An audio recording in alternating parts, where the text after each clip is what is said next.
हमारी मांग है कि स्वर्गीय रामविलास पासवान जी, जो देश के सेकेंड अम्बेडकर माने जाते थे, आज हम लोगों के बीच में नहीं है। मैं बिहार सरकार से मांग करता हूं और भारत सरकार से मांग करता हूं कि उनको भारत रत्न की उपाधि से सम्मानित किया जाए। मैं आज इस मंच से ये घोषणा करता हूं कि 2014 से लेके और आज तक मैं एनडीए गठबंधन का सहयोगी दल था, लेकिन आज इस मंच से मैं घोषणा करता हूं कि आज से एनडीए गठबंधन से हमारी पार्टी का कोई नाता रिश्ता नहीं रहेगा।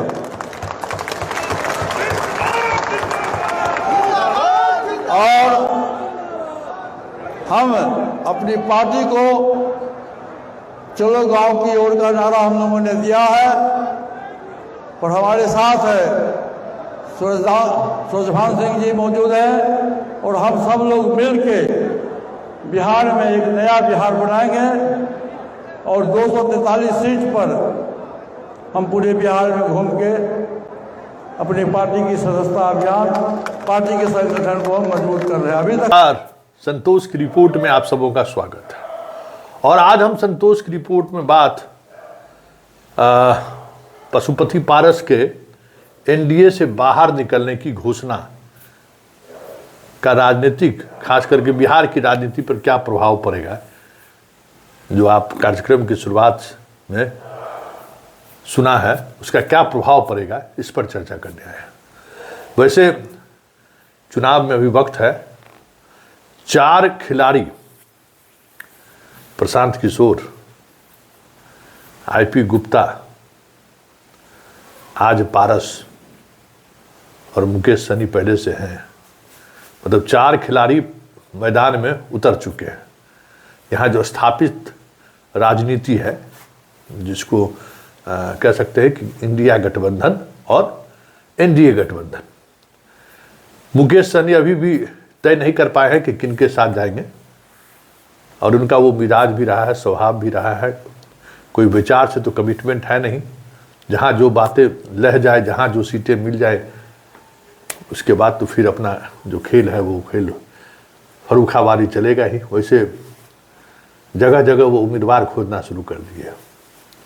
सुपौल में उम्मीदवार खोजे हैं, मधुबनी में भी 2 उम्मीदवार, मतलब एगो जो आपको पूर्णिया वाला है, सारा यूट्यूबर्स को विज्ञापन देता है, बिल्डर्स, वो भी एक उम्मीदवार है उनका। मतलब जितना धनाढ़ सेठ है ना, नव धनाढ़, उसको मुकेश सहनी लेके चल रहे हैं। अभी कार्यक्रम वगैरह हो रहा है, उसमें उनके अभी तेजस्वी के साथ हेलीकॉप्टर पर नहीं है। अभी तेजस्वी को हेलीकॉप्टर देने वाला और पार्टी मिल गया है। तभी जो पॉलिटिक्स का जो सिनेरियो है बिहार में, उसमें 4 इंडिपेंडेंट खिलाड़ी, चौथा पारस पहुंचे। हर किसी के पास अपने कास्ट की पूंजी है। मुकेश सहनी के वोट बैंक पर दावा करते हैं। प्रशांत किशोर युवाओं के जुड़े मुद्दों को लेकर एक अलग तरीके की सियासत, जैसे अन्ना आंदोलन हुआ, उस तरीके की सियासत के सहारे राजनीति करना चाहते हैं। उनका दुकान उस पर आधारित है। आईपी गुप्ता कल आए थे, उनका भी पान, तांती, ततमा, मतलब जाति आधारित राजनीति पर एगो दुकान वो भी खोल लिए हैं। और आज एगो पारस जी भी खोल दी कि अब हम एनडीए में नहीं है, एनडीए से बाहर है, जो आपने सुना है। तो ये 4 नए प्लेयर आपको 2025 के विधानसभा चुनाव की तैयारी में जुट गए। कौन किसके साथ जाएगा कहना मुश्किल है। वैसे पारस जी का तय हो गया कि पारस जी अब एनडीए में जाएंगे नहीं। वैसे एनडीए में उनके लिए रखा भी कुछ नहीं है। जो निर्णय आज लिए हैं, ये निर्णय अगर पार्लियामेंट इलेक्शन से पहले ले लिए रहते, जिस तरीके से उन्होंने पद छोड़ा था, अपनी मंत्रिमंडल से उन्होंने इस्तीफा दिया था, तो हो सकता है कि वो अपने आप को स्थापित कर लेते। क्योंकि उस समय में रामविलास पासवान की विरासत को लेकर चिराग भले ही उनके पुत्र हैं, लेकिन विरासत पर पूरी तरह से कब्जा नहीं हुआ था। ये अलग बात है कि पासवान का वोट वो तोड़ने में कामयाब हुए। साथ जोड़ पूरी तौर पर अपने साथ लाने में भी कामयाब हुई, ये कह सकते हैं। लेकिन अगर पारस और चिराग के बीच हाजीपुर में आमना सामना हो जाता तो फिर चिराग के लिए बहुत मुश्किल था डगर पनघट का पार करना। वैसे लालू इस मामले में बहुत ही माहिर खिलाड़ी है और यही वजह है कि इस राजनीति में लालू धीरे धीरे धीरे इसी सब जो पर्दे के पीछे की जो उनकी राजनीति रही है ना, अंडर टेबल डील करने की और स्थापित नेताओं के परिवार के साथ बने रहे, ये जो प्रवृत्ति रही है, चाहे वो नीतीश हो, शरद यादव हो, चाहे रामविलास हो, ये लालू की प्रवृत्ति है। और उसके पीछे एक पिछड़ावाद की राजनीति भी है कि हम उस फोल्डर से बिहार को बाहर निकलने नहीं दे।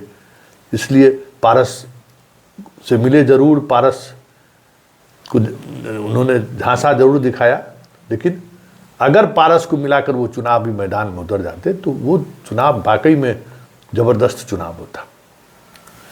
नवादा में जो प्रयोग उन्होंने किया, सूरजभान को अगर उतार कर वो प्रयोग किए रहते तो बिहार के लोकसभा चुनाव में बहुत सारी चीज़ें बदलती हुई दिखती। लेकिन अब वो सारी चीज़ें तो रही नहीं।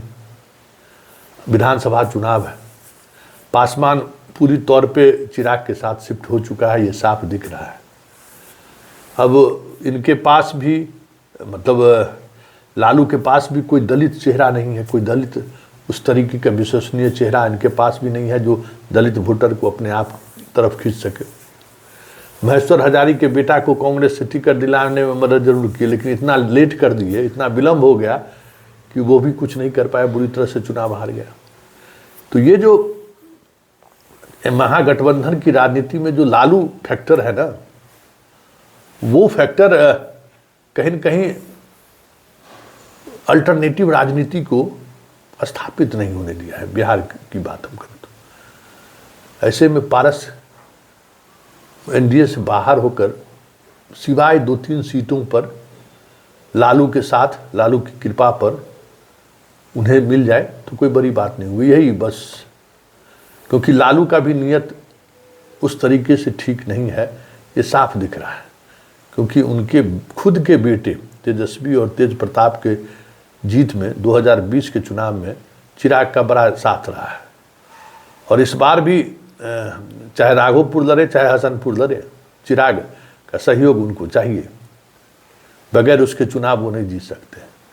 इसलिए पारस भले एनडीए से बाहर हो गए हैं और महागठबंधन के फोल्डर में आने की बात वो सोच रहे हो, लेकिन लालू उन्हें महागठबंधन के फोल्डर में आने दें उस तरीके से बिना किसी सियासी दाव पेच के, ऐसा होता दिख नहीं रहा है। ऐसे में ये तय मानिए कि पारस और रामचंद्र पासवान के बेटा की जो राजनीति है ना, वो राजनीति अब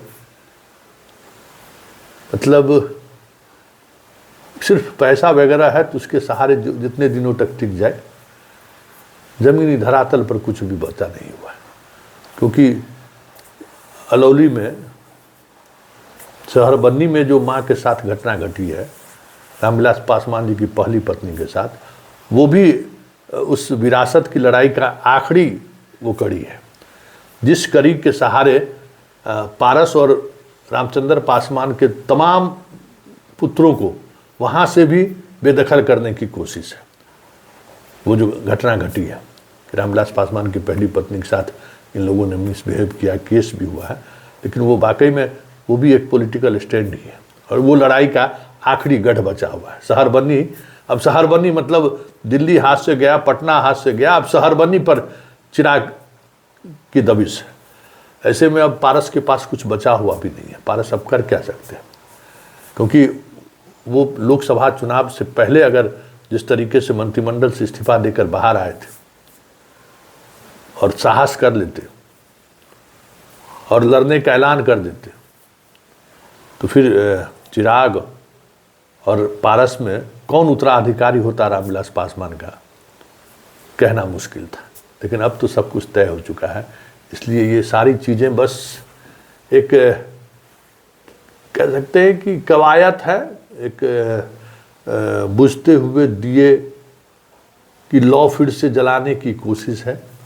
सूरजभान जैसे लोग भी अब वो पहले वाली बात नहीं रही, जिसके सहारे वो बेगूसराय भी जीत लिए थे, वो नवादा भी जीत लिए, भाई उनका सांसद बन गया, लेकिन अब वो बात नहीं रही।